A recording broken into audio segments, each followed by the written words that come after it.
Hello আমার নবম শ্রেণীর শিক্ষার্থী বন্ধুরা, আমরা আগের ভিডিওতে আলোচনা করেছিলাম ফরাসি বিপ্লবের কারণগুলি।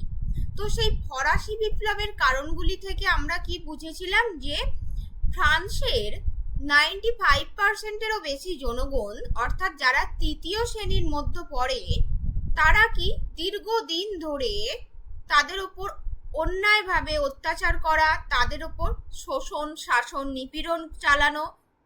ফলস্বরূপ তারা সেখানকার রাষ্ট্রন্ত রাজা অথবা অভিজাত সম্প্রদায়ের ওপর তাদের যে ক্ষোভ নিয়ে তারা বিপ্লব বা বিদ্রোহ শুরু করেছিল, এবং ফলস্বরূপ ফ্রান্সে রাজতন্ত্রের পতন ঘটেছিল এবং ফ্রান্সে গণতন্ত্রের প্রতিষ্ঠিত হয়েছিল। তো ঠিক এখান থেকেই এই ঘটনার প্রেক্ষিতেই একটি প্রশ্ন তোমাদের আসে, সেটি হলো আশিয়া রেজিম। আশিয়া রেজিম বা পূর্বতন সমাজ, এটা 2 মার্কসেরও আসে, 4 মার্কসেরও আসে। তো চলো আমরা দেখো এই আশিয়া রেজিম কথাটা ভাঙলেই আমরা উত্তরটা সম্পর্কে ধারণা পাবো। এই যে আশিয়া বা ইংলিশে যেটা অ্যানশিয়েন্ট, কথাটার অর্থই হলো পূর্বতন, অর্থাৎ ফরাসি বিপ্লবের পূর্বে সেখানকার সমাজ ব্যবস্থা কিরূপ ছিল। তোমরা কিন্তু ফরাসি বিপ্লবের কারণটাই যদি বুঝে পড়ো একটু, সেখান থেকেই এই উত্তরের একটা ধারণা পেয়ে যাবে।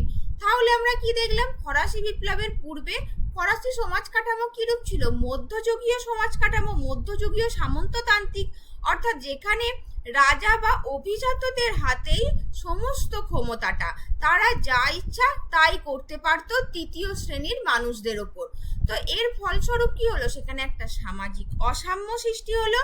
প্রথম ও দ্বিতীয় শ্রেণীর নাগরিকদের বিশেষ সুবিধা একটা সমাজে, যেখানে দেশের ভেবে দেখো 95%-এরও বেশি মানুষ বঞ্চিত, অপরদিকে বাকি 4% থেকে বা 2-4% মানুষ সেখানে বিশেষ সুবিধা ভোগ করছে, যার মধ্যে রাজা, ধর্মযাজক, পোপ এবং সেই সমাজের অভিজাত সম্প্রদায় থাকতেন। তো তাহলে কি সেই সমাজ সুস্থভাবে চলতে পারে? কখনোই না। তাহলে এই যে এই একটা সামাজিক বৈষম্য, এটাই ফরাসি সমাজ ব্যবস্থাকে ধ্বংসের পথে আগিয়ে নিয়ে যায় এবং পূর্ব রাজাদের সমাজ সংস্কারের প্রতি একটা অনীহা সাধারণ মানুষের মধ্যে একটা গভীর অসন্তোষ জন্ম দিয়েছিল।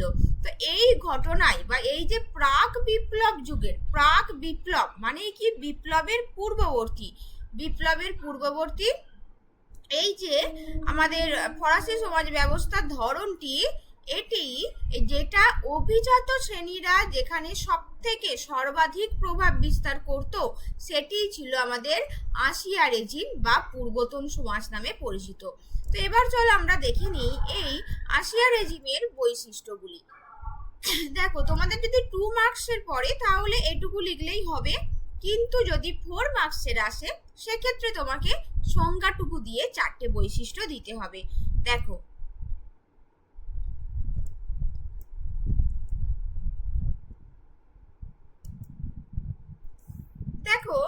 প্রথমে আমাদের বৈশিষ্ট্যের মধ্যে আমরা পাচ্ছি কি, যে স্বৈরাচারী রাজতন্ত্র, যেটা আমরা ফরাসি বিপ্লবের সময়ও দেখেছিলাম, যে অষ্টাদশ শতকে, কারণ 1789 সাল মানেই কি, সেটা অষ্টাদশ শতক, মনে রাখবে 1700 সাল মানে সেটা অষ্টাদশ। ওকে, তো সেই অষ্টাদশ শতকে ফ্রান্সে বুর্ববংশীয় রাজারা শাসন কার্য চালাতেন। তো সেখানে রাজতন্ত্র ছিল এবং পুরাতন তন্ত্রের ধারক ও বাহক বুর্ব বংশের রাজাদের মধ্যে কয়েকজন তোমাদের অন্যতম রাজার নাম দিতে হবে, যাদের মধ্যে চতুর্দশ লুই, পঞ্চদশ লুই এবং ষোড়শ লুই ছিলেন বিখ্যাত। তো এরা নিজেদের ইচ্ছা মতো যা নয় তাই, যা খুশি তাই সেইভাবে তাদের দেশ শাসন করতেন। তো এইটাই তাই আমরা পয়েন্ট হচ্ছে স্বৈরাচারী। স্বৈরাচারী মানে কি, স্বযুক্ত ইচ্ছা স্বৈরাচারী, অর্থাৎ যেখানে রাজা তার নিজের ইচ্ছা মতো রাজ্য পরিচালনা করে। তিনি হয়তো জনগণের কথা নাও ভাবতে পারেন, তার যা খুশি, তার যাকে ইচ্ছা হবে তাকে বন্দি করে আনতে পারেন, যার ওপর অন্যায় অত্যাচার করে তার সমস্ত কিছু সম্পত্তি, তার টাকা পয়সা, অর্থ কেড়ে নিতে পারেন, সেই ক্ষমতা রাজার হাতে ছিল বা অভিজাত সম্প্রদায়ের হাতে ছিল। তো এই ধরনের শাসনকেই আমরা বলি স্বৈরাচারী রাজতন্ত্রের শাসন। তারপরের পয়েন্টটা খুব গুরুত্বপূর্ণ, যেটি তোমাদের পরীক্ষায় আলাদা করে এই প্রশ্নটিও আসে, সেটি হলো দৈব রাজতন্ত্রের ধারণা। দেখো দৈব রাজতন্ত্রটা কি? দৈব রাজতন্ত্র হলো যেখানে রাজা, সেখানে তিনি সাধারণ মানুষদের বোঝাতেন যে তিনি স্বয়ং ঈশ্বরের প্রতিনিধি। এই যে রাজা, তিনি নাকি স্বয়ং ঈশ্বরের প্রতিনিধি, অর্থাৎ ঈশ্বর তাকে পাঠিয়েছে এই তাদের দেশ পরিচালনা করতে। তো ফলস্বরূপ কি, তিনি নিজেদের কাজের জন্য তারা জনগণের কাছে জবাবদিহি করতে রাজি ছিলেন না বা বাধ্য ছিলেন না। তো এখানেও তার মানে আমরা কি দেখতে পাচ্ছি, যে একটা অযৌক্তিক, যাতে শুধুমাত্র রাজা তার বা দেশের অভিজাত বা যাজক সম্প্রদায় দেশের 95% তৃতীয় শ্রেণীর মানুষদের বোকা বানিয়ে তাদের ওপর যা নয় তাই খুশি করতে পারতেন। তাই এইরকম একটা ধারণা পোষণ করতেন তৎকালীন ফ্রান্সের রাজারা। তার ফলস্বরূপ কি, তারা এইরকম একটা ভুল, এইরকম একটা তত্ত্বের আশ্রয় নিয়ে তারা অতিমাত্রায় স্বৈরাচারী হয়ে উঠেছিলেন। তার পরবর্তী পয়েন্ট দেখো, সামাজিক বৈষম্য। সামাজিক বৈষম্য মানে তোমরা বুঝতেই পারছো, যেটা আমরা ফরাসি বিপ্লবের কারণেই পড়েছিলাম। এইটা তোমরা অলরেডি জানো। সমাজের মধ্যে তো তীব্র মানে একটা বৈষম্যের আমরা দেখেছিলাম, যেখানে সমাজ 3টি শ্রেণীতে বিভক্ত ছিল: যাজক শ্রেণী, অভিজাত শ্রেণী এবং বুর্জোয়া, মধ্যবিত্ত দরিদ্র সাকুলারদের নিয়ে তৃতীয় শ্রেণী। যেখানে যাজক শ্রেণী এবং অভিজাত শ্রেণীদের হাতেই ছিল যাবতীয় ক্ষমতা, এবং তারাই ছিল একটা, আমরা বলতে পারি যে, সুবিধাভোগী শ্রেণী। এই যে দেখো এখানে আছে বাকি অংশটুকু। এই যে দেখো, অভিজাতরা ছিল বিশেষ সুবিধাভোগী শ্রেণী এবং তৃতীয় শ্রেণী ছিল সুবিধা বঞ্চিত ও নিপীড়িত শ্রেণী। এবং 4 নম্বর পয়েন্ট হলো যাজক ও অভিজাতদের আধিপত্য। প্রত্যেকটা পয়েন্টই দেখো একটার সঙ্গে একটা কিন্তু রিলেটেড। তোমরা যদি প্রশ্নটাকে একটু বুঝে পড়ো, খুব সহজেই কিন্তু উত্তরটা লিখে আসতে পারবে। স্বাভাবিকভাবেই যাজক ও অভিজাতদের বিপুল সম্পত্তির মালিক ছিল, কিন্তু তারা কোনো প্রকার কর প্রদান করতেন না।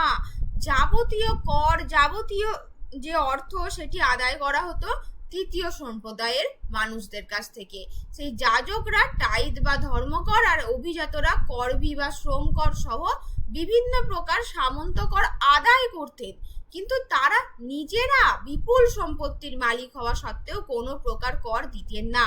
তাহলে এই যে ফরাসি বিপ্লবের পূর্বে, কারণ বিপ্লবের পর তো সেই দেশের রাজতন্ত্র ভেঙে পড়ে, সেখানকার রাজারা বুঝতে পারে আর সেই তৃতীয় শ্রেণীর মানুষগুলোর ওপর অন্যায় অত্যাচার করে তাদের সমস্ত কিছু অর্থ, যাবতীয় সম্পত্তি বাজেয়াপ্ত করা যাবে না। কারণ তৃতীয় শ্রেণীর মানুষেরাও তখন তারা সমবেত হয়ে তাদের নিজেদের অধিকারের দাবি জানিয়ে দিয়েছে অলরেডি। তাই বিপ্লবের পূর্ববর্তী এই যে সমাজ ব্যবস্থা, সেই অবসান ঘটিয়ে রাষ্ট্র, সমাজ, অর্থনীতির ক্ষেত্রে আমূল পরিবর্তন নিয়ে এসেছিল এই ফরাসি বিপ্লব। এবং ফরাসি বিপ্লবের এই পূর্ববর্তী সমাজ কাঠামোটিকেই আমরা আশিয়া রেজিম বা পূর্বতন সমাজ কাঠামো নামে পরিচিত। এবং এর ফলস্বরূপ কি হয়েছিল?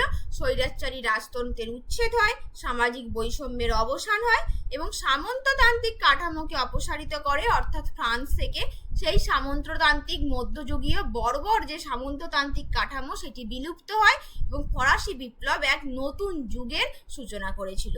তো ফরাসি বিপ্লবের তোমরা যদি কারণ লেখো, উপসংহার হিসাবেও কিন্তু এই পয়েন্টটুকু, এইটুকু তোমরা দিতে পারো।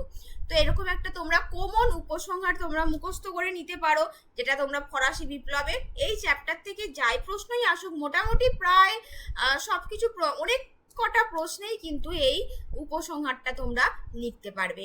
তো আশা করছি তোমরা এই প্রশ্নটা প্রত্যেকে বুঝতে পেরেছো যে আশিয়া রেজিম কি। তো আমার ভিডিওটি কেমন লাগলো অবশ্যই কমেন্টে জানিও, এবং ভালো লাগলে লাইক এবং সাবস্ক্রাইব করে দিও।